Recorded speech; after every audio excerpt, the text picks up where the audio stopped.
राधे राधे। राधा अष्टमी की कथा। भाद्रपद मास के शुक्ल पक्ष की अष्टमी में आधी रात में ज्येष्ठ नक्षत्र के चौथे चरण में राधा रानी का जन्म हुआ था। इस प्रसंग में एक बहुत ही सुंदर कथा कही जाती है। एक बार महाराज वृषभानु यमुना नदी में स्नान करने जाते हैं। आसपास कोई नहीं था। वहाँ पर बहुत शांत वातावरण था। सुगंधित वायु चल रही थी। पक्षी गंडी बड़े शांत स्वभाव में थे।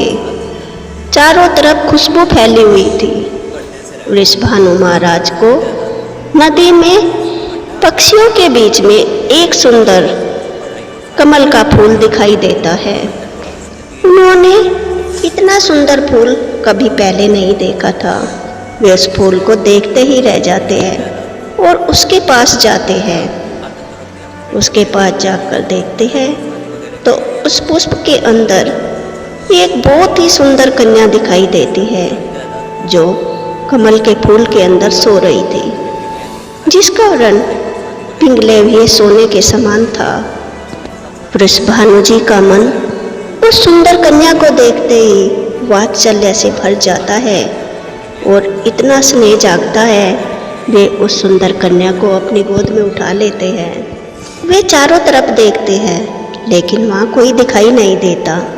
तभी वहाँ ब्रह्मा जी प्रकट होते हैं और वृषभानु जी से कहते हैं, हे पुत्र, तुमने और तुम्हारी पत्नी ने कई सौ वर्षों तक घोर तपस्या की थी, जिससे तुम भगवान विष्णु की संगिनी को अपनी पुत्री के रूप में पा सको, और इस जन्म में तुम्हारी वो इच्छा पूरी हो गई।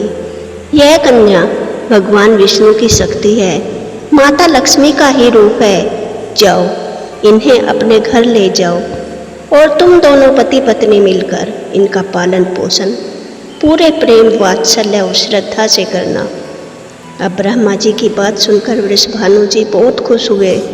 उनके आनंद की कोई सीमा नहीं रही और वे उस छोटी सी कन्या को लेकर अपने घर आ गए। और वृषभानु जी ने उस छोटी सी सुंदर दिव्य कन्या को अपनी पत्नी कीर्ति देवी को दिया और उनसे सारा वृत्तांत कह सुनाया। कीर्ति देवी भी राधा रानी को अपनी संतान के रूप में पाकर इतनी खुश हुई कि उनके खुशी की कोई सीमा का ठिकाना न रहा। समय के साथ साथ उस कन्या का सौंदर्य बढ़ता ही जा रहा था। जो भी उन्हें देखता देखता ही रह जाता। कुछ समय बाद वृषभानु जी ने और कीर्ति देवी ने महसूस किया कि वह कन्या न तो रोती थी और न ही अपनी आंखें खोल रही थी। यह देखकर महाराज वृषभानु जी व कीर्ति देवी बहुत चिंतित हुए और वे बहुत ज़्यादा चिंता में रहने लगे। तभी वहाँ नारद मुनि जी आए और उन्होंने वृषभानु जी की चिंता का कारण पूछा। वृषभानु जी ने सारी बातें नारद मुनि को बताई। नारद मुनि ने कहा कि वृषभानु महाराज, आप अपने भवन में एक बड़ा समारोह रखिए और उस समारोह में अपने दोस्त नंद जी व उनके परिवार को जरूर बुलाइए। आपकी चिंता का हल हो जाएगा। यह कहकर नारद मुनि जी चले गए। अब तो बस क्या था, वृषभानु जी ने एक बड़े समारोह का आयोजन किया। तरह तरह के पकवान बनाए गए और उस समारोह में अपने दोस्त नंद जी व उनके परिवार को भी बुलाया। नंद जी और यशोदा मैया के साथ कान्हा जी भी आए। और जब महाराज नंद जी और यशोदा मैया, वृषभानु जी और कीर्ति देवी आपस में बातें कर रहे थे तो कन्हैया राधा रानी के पास जाते हैं और जाकर उन्हें देखते हैं। राधा रानी को जैसे ही कन्हैया की खुशबू आती है वो अपनी आंखें खोलती है और रोना शुरू कर देती है। तब वृषभानु जी, कीर्ति देवी और यशोदा मैया और नंद जी वहाँ आते हैं। आकर जब वे अपनी पुत्री को आँख खोले हुए देखते हैं और रोता हुआ सुनते हैं, उनकी खुशी का कोई ठिकाना नहीं रहता। वे बहुत प्रसन्न होते हैं और अपनी बेटी को अपनी गोद में उठा लेते हैं। तो दोस्तों, ऐसी है राधा रानी के जन्म की कथा। इस कथा को सुनने से सब पापों से मुक्ति मिल जाती है।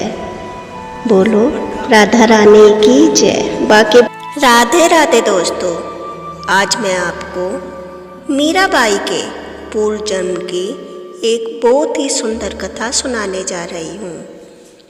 एक बार ठाकुर जी के गांव नंदगांव के एक ग्वाले का विवाह बरसाने की एक माधवी नाम की गोपी से हुआ। उस समय छोटी उम्र में ही बेटियों का विवाह कर दिया जाता था। नंदगांव का वह ग्वाला कान्हा जी का सखा था। वह गोने के समय अपनी पत्नी को बरसाने बैलगाड़ी से ले जाने जा रहा था। अब कान्हा जी रास्ते में अपने सखा से मिलते हैं। अरे भैया, कहाँ जा रहे हो? अरे भैया, बचपन में मेरा ब्याह हुआ था बरसाने की छोरी से। आज मेरा गोना है। आज मैं अपनी बहू को लेने जा रहा हूँ। देख भैया, जब तोरी बहू आवे तो सबसे पहले उसका मुखड़ा हमें ही दिखाना। ठीक है लाला, सबसे पहले तो ये अपनी बहू का मुखड़ा दिखाऊंगा। अब ग्वाला अपनी बहू को लेने के लिए बरसाना अपनी ससुराल चला जाता है।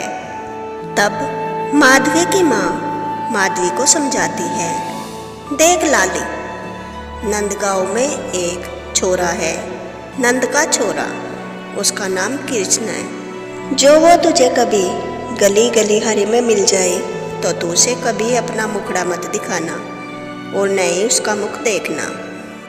पर काहे मैया? क्योंकि वो छोरा बहुत ही नटखट और खतरनाक है। ठीक है मैया, जैसी तोरी आज्ञा। अब ग्वाला माधवी को बैलगाड़ी में बिठाकर नंदगांव की ओर चल दिया। जब ग्वाला नंदगांव पहुंचा, रास्ते में उसे कन्हैया जी मिले। अरे भैया, ले आए बहू को? हाँ भैया, ले आए। चलो तो सबसे पहले बहू का मुख मुझे दिखलाओ।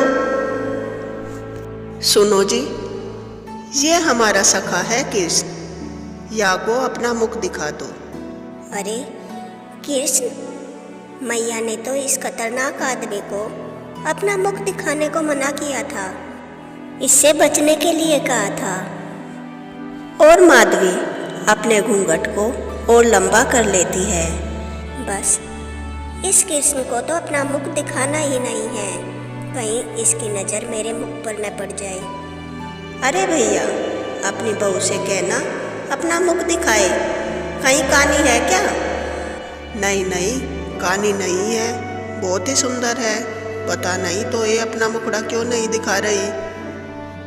अरे भौजाई, आखिर बार बोल रही है, या तो अपना मुखड़ा दिखा दो, ना तो आज के बाद ना तो अपना मुखड़ा दिखाएंगे और ना ही तुम्हारा मुखड़ा देखेंगे। माधवी अपना घूंघट और लंबा करके बैठ गई। अब कन्हैया समझ गए कि गोपी अपना मुख दिखाना नहीं चाहती। कहने लगे, जा, तू भी क्या याद रखेगी, आज के बाद ना तोरा मुख देखेंगे ना ही अपना तो ये दिखाएंगे। और कन्हैया वहाँ से चले गए। ग्वाला भी अपनी बहू को लेकर अपने घर चला गया।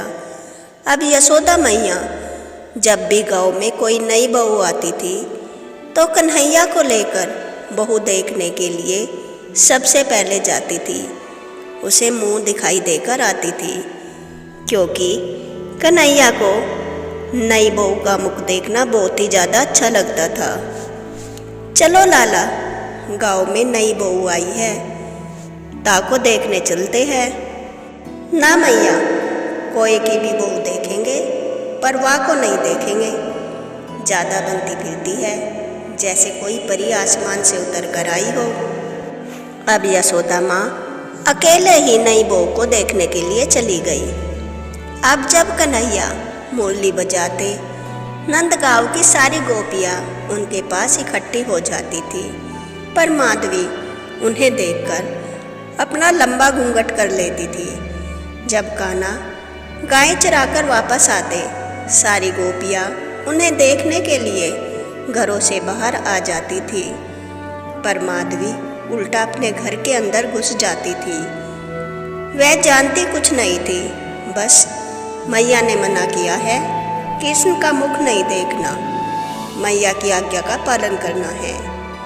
एक बार जब नंदगांव में इंद्र का प्रकोप हुआ और कन्हैया जी ने गोवर्धन पर्वत को अपनी कन की उंगली पर उठाया, तब आंधी तूफान वर्षा में लोग अपने आप को बचाने के लिए इधर उधर भाग रहे थे। माधवी भी अपनी जान बचाने के लिए भागती जा रही थी। तभी भागते भागते उसका घूंघट उतर जाता है और वहीं से उसे कृष्ण की कन की उंगली दिखाई दी, जिस पर उन्होंने गोवर्धन पर्वत उठा रखा था, और वह देखती रह गई। उसने कृष्ण को देखना चाहा। उसने पहले उनके चरण देखे, फिर घुटनों तक का भाग, फिर गर्दन तक का भाग, लेकिन उनका मुख नहीं देख पाई। माधवी श्री कृष्ण की ऐसी छवि देखकर उनको देखने के लिए तड़प गई, क्योंकि उनके शरीर का जो भी हिस्सा माधवी देख पाई, अनंत सुंदर साक्षात भगवान त्रिलोकधारी श्री विष्णु भगवान की छवि। अरे मैया, तोई मोए साथ ये क्या किया? क्यों बांधा अपने वचनों में? इतने दिनों से साक्षात भगवान से मैं दूर रही और आज भी उनके दर्शन नहीं हो पाए। और उसके बाद माधवी श्री कृष्ण को देखने के लिए पागल हो गई, लेकिन उनका मुख नहीं देख पाई। और जब कन्हैया गांव छोड़कर मथुरा जा रहे थे, तब सारा गांव उनके पीछे पीछे जा रहा था। अरे माधवी, क्या आज भी कन्हैया के दर्शन नहीं करेगी? आज तो वे हम सबको छोड़कर मथुरा जा रहे हैं। कृष्ण कृष्ण कृष्ण कृष्ण कृष्ण कृष्ण कहती हुई माधवी पागलों की तरह उनके पीछे पीछे भागती है, लेकिन तब तक कृष्ण चले जाते हैं। माधवी बहुत रोती है, तभी उन्हें राधा मिलती है। उठो माधवी, शांत हो जाओ। और माधवी को राधा के अंदर से श्री कृष्ण के दर्शन होते हैं। माधवी, इस जन्म में तो मैं तुम्हें नहीं मिलूंगा, लेकिन अगले जन्म में मैं तुम्हें जरूर मिलूंगा। अगले जन्म में तुम्हारा जन्म राजस्थान के मेड़ता राज्य में होगा और तुम्हारा सारा जीवन मुझको समर्पित होगा, और उस जन्म में मैं तुम्हें अवश्य मिलूंगा। अब माधवी श्री कृष्ण से इस जीवन में न मिलने का दर्द सहन नहीं कर पाई और श्री कृष्ण के विरह में जल समाधि ले ली और अपना जीवन समाप्त कर लिया। तो दोस्तों, कैसी लगी आपको मीराबाई के पूर्व जन्म की कथा? अगर आपको कथा पसंद आई हो तो वीडियो को लाइक करें और ऐसी ही सुंदर सुंदर कथाएं सुनने के लिए मेरे चैनल को सब्सक्राइब करें। Thanks for watching. Radhe Radhe.